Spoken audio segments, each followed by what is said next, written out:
Who loves battle tanks? Spiky bits. Welcome back, Hobby Maniacs. I'm Baer from SpikyBits.com, and I love battle tanks. I've had the, good luck to pretty much have worked on, or at least owned, a lot of the bigger tanks and kits out there over the years. I had the first armor cast Baneblade back in the 90s, which regrettably I had to sell to afford my very first car. That I paid for myself, because let's face it, parents usually get us a car, right? We're good for at least one car until we destroy it, and then I realize, oh man, cars are expensive. Anyways, I digress. To working with a lot of the Baneblades from Forge World. Now, of course, there's plastic Baneblades. Got my hands on a Gorgon recently. And of course, we've worked with a lot of other companies out there that had some counts as tanks and some really great stuff out there. And we got in, we spoke, we saw a lot of previews out there on the Spiky Bits Hobbies Facebook group from a company called Mortian.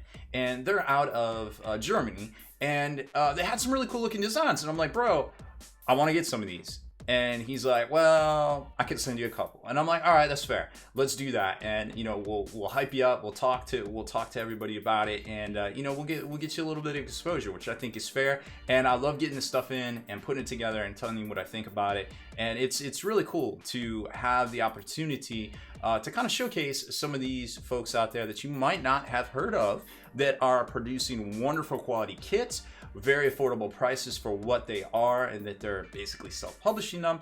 And I can't say enough good things about the way the hobby is right now. So let's jump over to their store, their Mortian shop, so to speak, show you what they got, because you've probably seen that six-legged walker too, and you probably already kind of have an idea of what I'm talking about.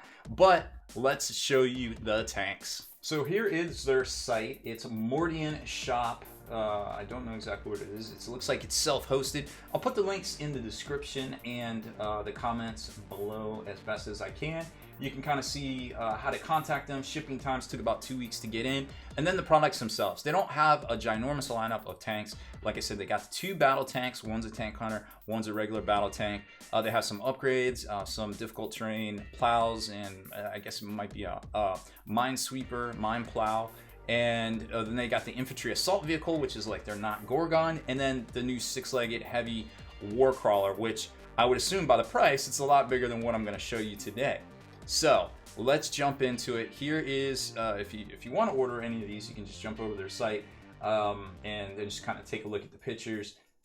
It's a detailed kit. They give you the measurements and basically just explain a little bit about working with resin dust. It is not the greatest, so you do want to wear eye protection and probably at least a filter mask of some sort when you're putting this stuff together. So we're going to take a look at the parts for the Tank Hunter version. Remember, these are 60 euros, which I guess the euro is like 1.10, so it's like $66 US at this time.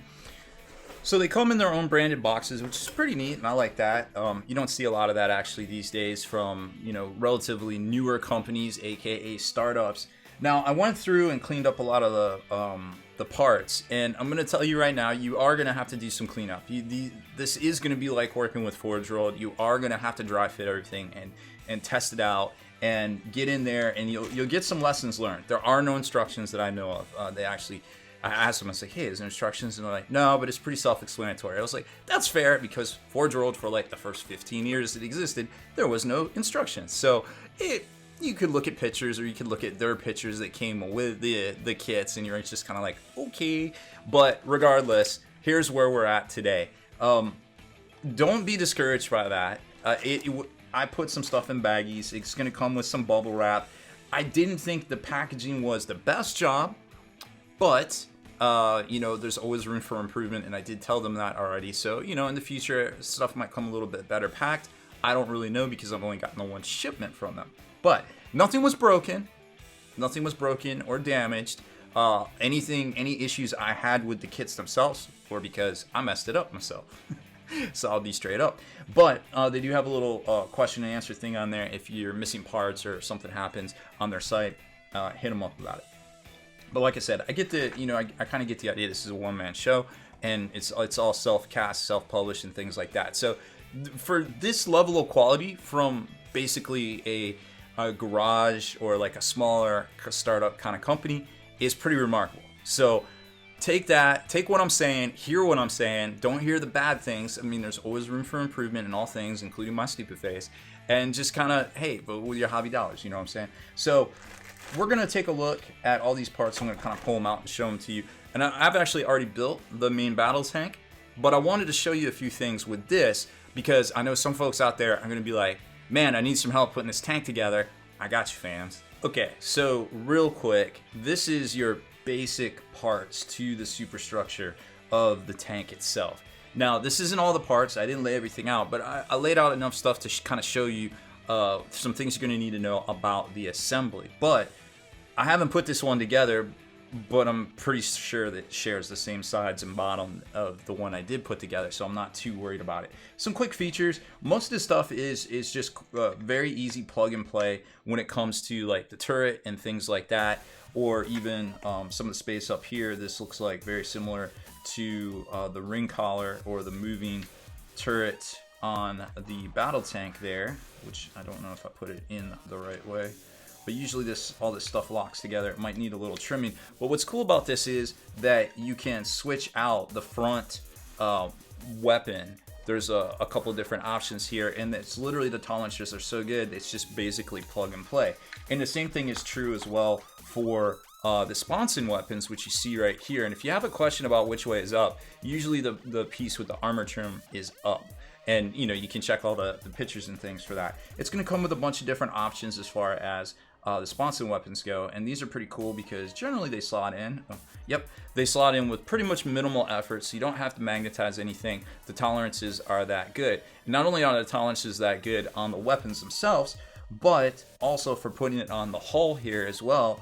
It lines up with those little dots, and then it literally turns, and as long as you're very careful about where you put the glue, you shouldn't have any issues there with this still moving.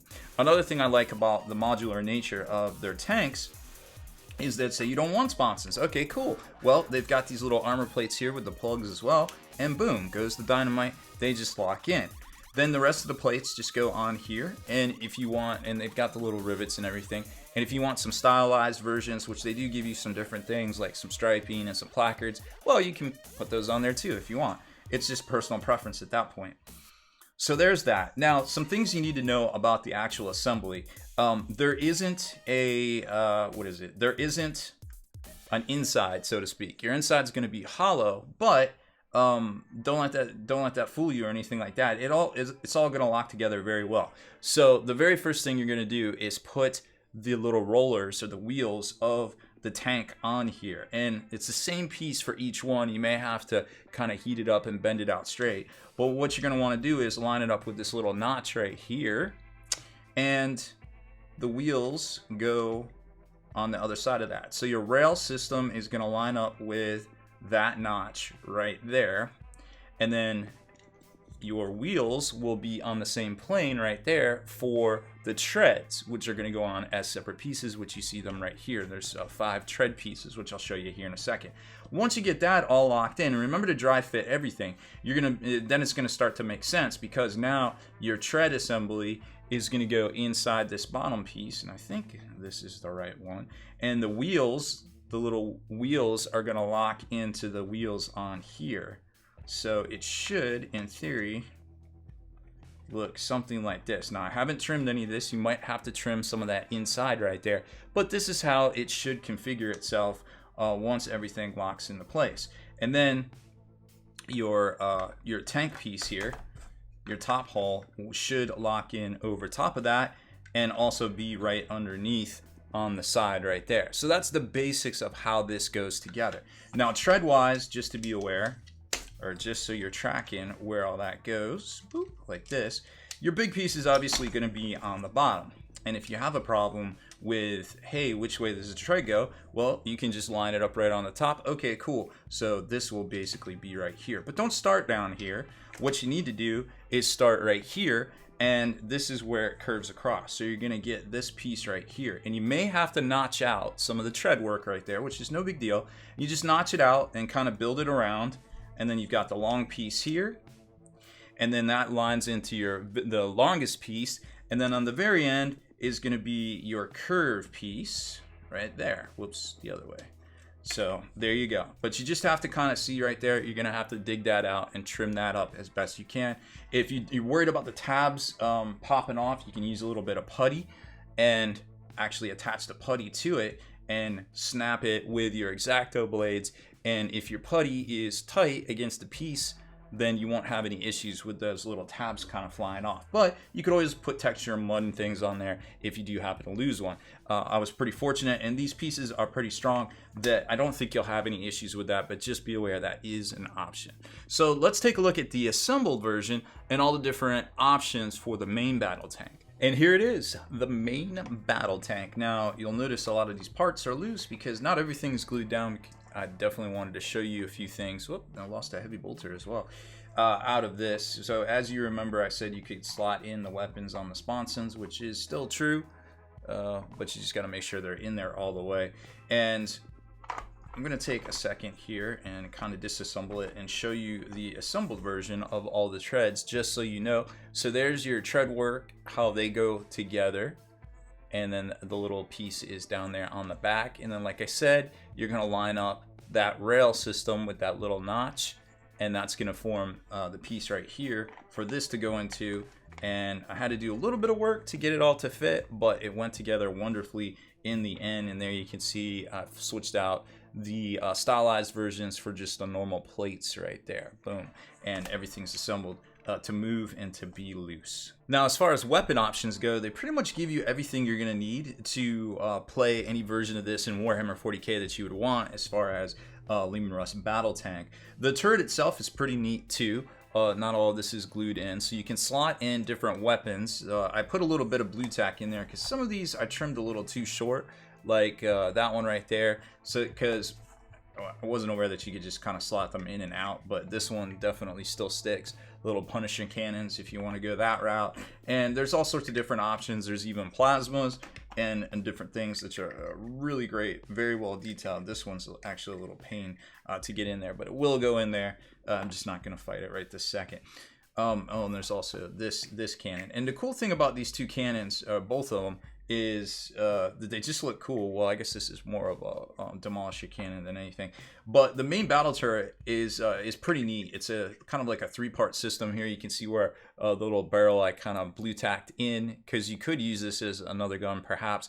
But the end here, the muzzle, is really neat too, because you can switch this out with this other one right here that's more rounded if you want. But you know, I kind of like the style of this one right here, so we just kind of went with that. And then as far as the back goes, depending on which turret you use or which weapon you use, you can have a different ammo kind of thing back here. Like there's one that's like kind of plasma-y if you want to go with that, or if you want to go with put some of your gear in here for your duders, well, they got that one too. And there's just, you know, your normal traditional kind of ammo hopper bin sort of thing, but I went with this one because it looks the coolest in my humble opinion, so I just kind of threw that on there. Oop, everything's out of place. Now that you can also socket in different weapons, like coaxial weapons as well, if that's your thing, onto this. They give you a couple of different options. Was there any more? I don't think there was. Yeah, that. So this one here, if you want to do coaxial or you want to just do the little viewport right there, you can do that. But there's also a little bolter one too, and a couple of different options there. For the sponsons, you've got flamers, you've got the heavy bolter, you've got plasma, you've got, I think that is everything. Plasma, heavy bolter. Oh, I guess this is multi-melta. So you got plasma, flamer, heavy bolter, and multi-melta. Double stubbers even. They got the double stubbers, so all sorts of different things. I don't even know what this is. What is this? I don't even know. They got all sorts of different options. I don't even know what they all are, but they're all right here and they're pretty dope. And then in the front, you can also switch this out too. So you have counts as las cannon, I suppose, or you can switch it out with a counts as heavy bolter. There's a counts as stubber. I think there's another couple of weapon options here too. It looks like stubbers. Yep. And maybe even this little storm bolter could go up there as well. I think it's the same size slot that's on the turret too. So that's kind of cool. Gives you lots and lots of different options there. Now, if you're assembling this and you're still wondering where parts go, this is a part on the back. The two field drums are a part.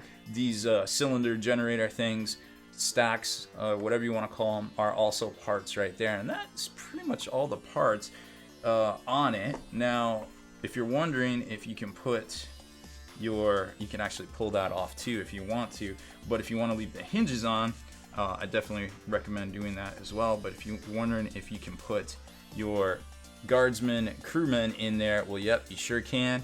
And from the looks of it, they would hold on to the side rail there as well too. And one last thing I want to show you, probably like, okay, I like it. How big is it? Well, let me show you. That is a cat.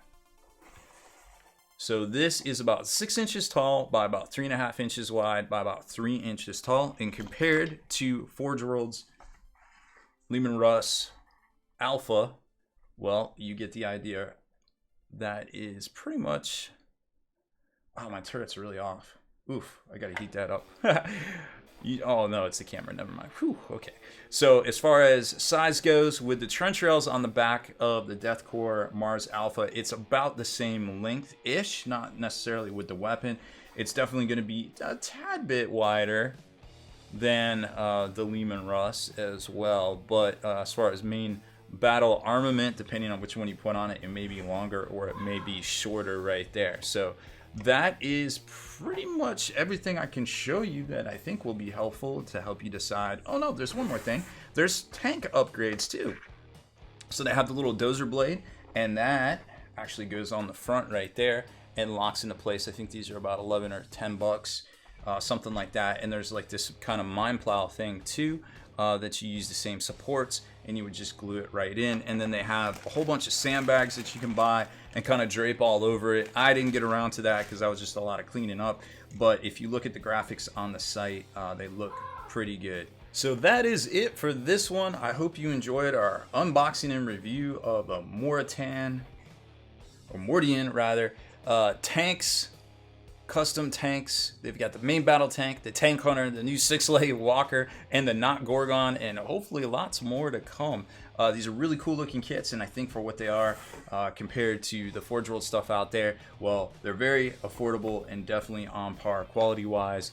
Some very, very good sculpts and some very good designs to boot as well. So thank you very much for watching this video. Make sure you head over to the Mortian shop and pick up one of these tanks if it interests you. And of course, hit that subscribe button and turn on notifications so you can be the very first to like and comment on all our videos.